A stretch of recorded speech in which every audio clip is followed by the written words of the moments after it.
Hey guys, I wanted to make a quick video about installing a trailer hitch in a Range Rover Evoque from 2017.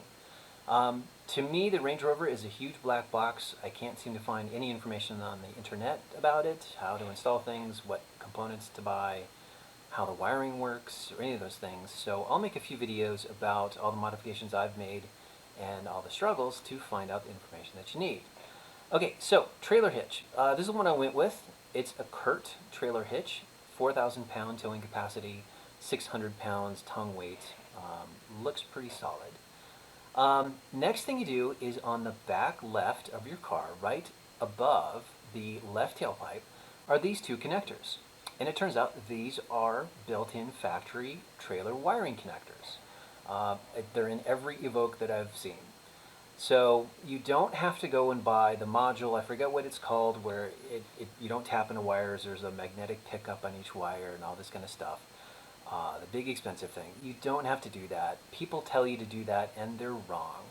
The trailer wiring stuff is built into the Evoque. Just use the stuff that's already there. So this is the 7-pin connector. It also has a 4-pin connector as well. I recommend just going for the gold here and just getting this thing here. It's 280 bucks, which is insane considering it's little bits of plastic and about a foot of wire.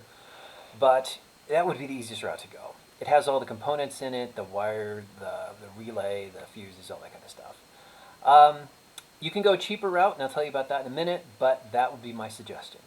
Next thing you do is you get under the dashboard on the left side, just about where the ODP2 connector is this little gray connector. And that gray connector is for the brake controller.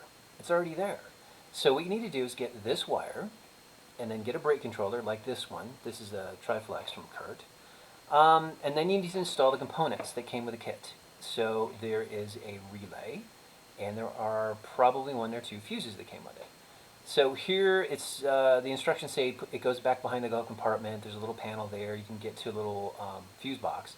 But it's actually easier to go under the glove box because the thing is mounted so far down that it's just easier to come up from the bottom than to go in from the top. Once you get that plugged in, you're pretty much good to go.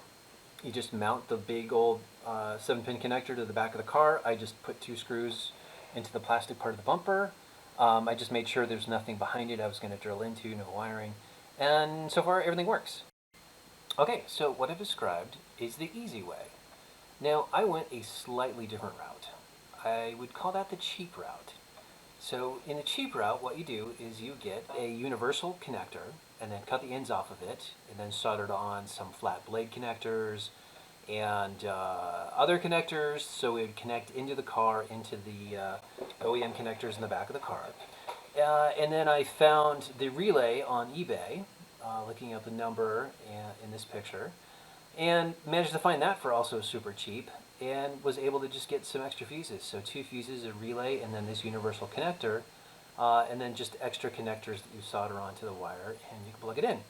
So the problem with this is that you don't know what the wires are under the car, and finding this information is extremely difficult. I have gone through a million different wiring diagrams all over the internet.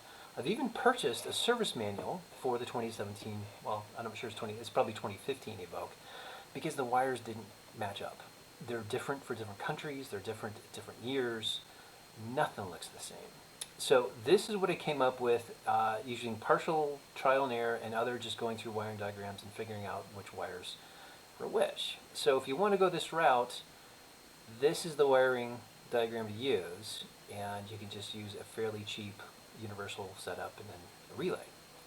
But I would say just go the first route. That would be so much easier than what I've done. Okay, hopefully that helps.